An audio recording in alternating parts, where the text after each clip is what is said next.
Goodbye walls and goodbye floors. Adam's headed for the good outdoors. Have fun, Adam. Okay.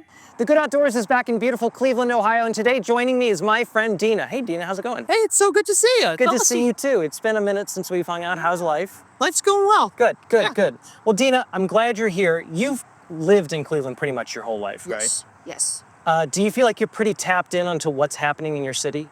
I'm an East Sider, so I'm tapped into what's happening on the East Side. Yes. Did you know that our beautiful city is being invaded? No. Yes. It's spotted lanternflies, everybody.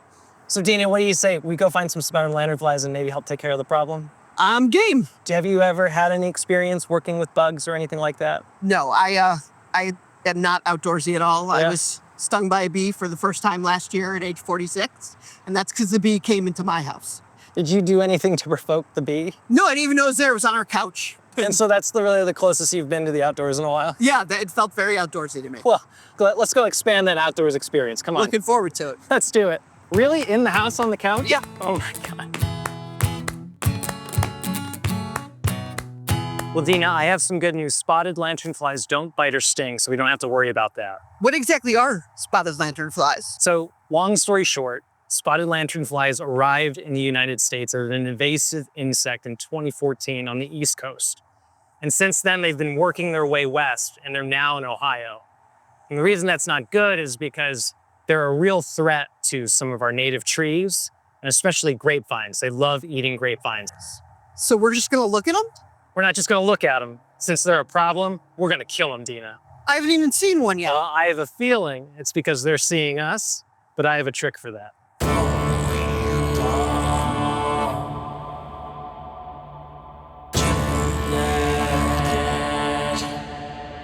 The camouflage really necessary? I don't know if that really makes a difference, but it's the theater of it all. You know, this is just fun. So, Deena, you were saying you're not like that outdoorsy of a person. Not at all. This is the most outdoorsy day I've had in my life. Are you happy you're doing this? I'll let you know at the end. I went to overnight summer camp, and people always thought it was an outdoorsy place when I would talk to them, but it was a Jewish summer camp, and we're just not an outdoorsy people. Have you had any other experiences with like bugs or anything like that?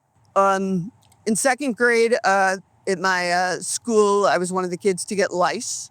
That was now lice, you just go to a place and they take them out for you. But Right. It was, my parents having to put that stuff on. So I don't have any good experience. And they're all indoor. The woman next to my apartment got bed bugs and it came in our apartment. So I'm familiar with invasive species, but only from an indoor. Looking good with the camo. Thank you. You look great too. I feel like we're really blending in now. What do you think? So what exactly is their natural habitat? So they love pretty much trees in general, but this one tree in particular. It's actually an invasive tree called the tree of heaven, and there's some down here right now. Weird name for an invasive tree. I know, right? You'd think it'd be like tree of hell.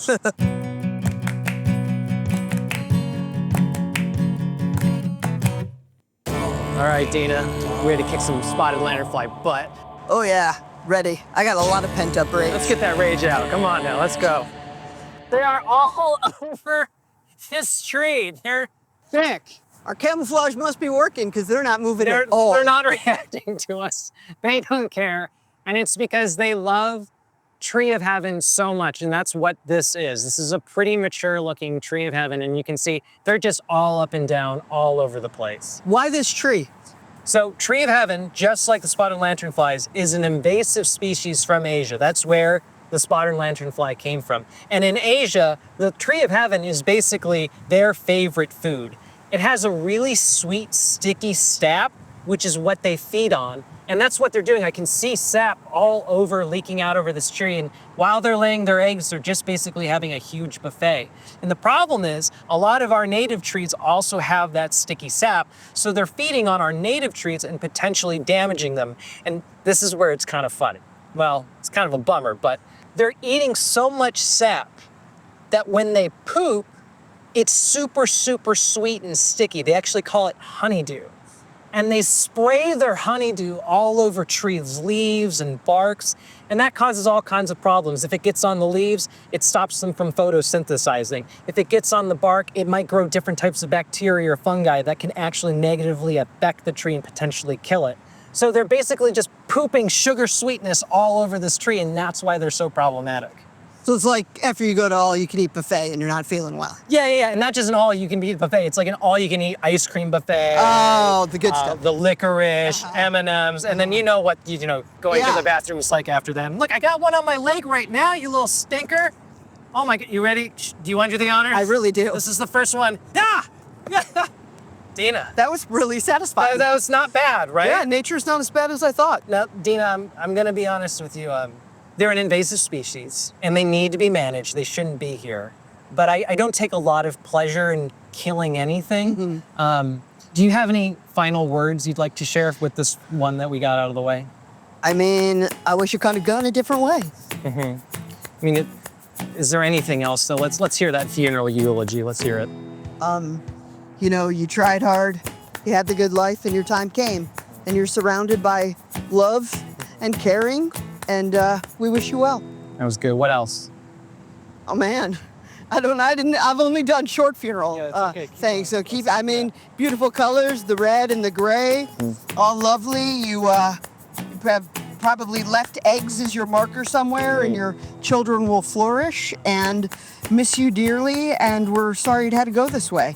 Yes, and it now looks like we might not have killed it. It's sort of back on its own, well, and I'm just put it out of.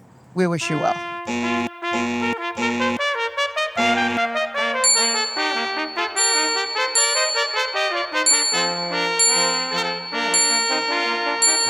Woo! It's like a carnival game.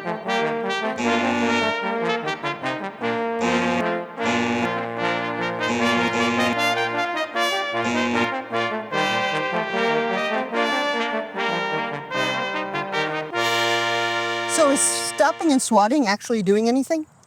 Well, not really. Here's the Because it deal. feels good. Yes, it does feel good. And here's the deal. There's really not a great way right now to take care of this problem. First off, there's so many of them that you and I could be out here all day and we're not gonna make much of an impact. But stomping and swatting on them really is our best activity to try and reduce the population that we can do, because we could use herbicides to take care of the tree of heaven, but that can kill a lot of plants pretty easily. So if you don't know how to use those right, that's a problem. And then same with insecticides. Like, it would be nice if there was an insecticide that only targeted spotted lanternfly, but those are all pretty indiscriminate, and we run the risk of killing native bugs too that are important. And really, that's the thing that kind of bothers me is, you know, spotted lanternflies are giving some of our positive native bugs a bad rap, you know? Not all bugs are bad, Deena. All right, Yeah. I don't mind. Only experiencing bees, lice, and bed bugs. I should say, I've had a bad run. I should say bees that sting you when you're in your house, and bed bugs that are in your bed, and lice on your head. Those aren't great bugs, right? I mean, but yeah, you know. So name good bugs for me. What are the best? I love a good monarch butterfly. I love a firefly. Man, that might be about it, to be honest. Man. I leave the rest alone, though. You know what I mean? Yeah, I don't think this camouflage is really doing anything anymore, but you know, a lot of firsts today. You can wipe it off. As we wrapped up our adventure, Deena and I kept the laughs and kills coming. I was so happy to introduce her to outside bugs and surprised at how bloodthirsty she got. It was concerning, but I was still proud. So I awarded her with a Good Outdoors patch. She asked if it was a tree hugger patch. I said yes, even though I thought it was really a strong guy ripping out an invasive tree out of the ground. Don't tell her I thought that, it's embarrassing. Anyway, we wrapped up our kill fest with some killer cupcakes. It was a fun, gory adventure that I'll regret the rest of my life. All in the good outdoors.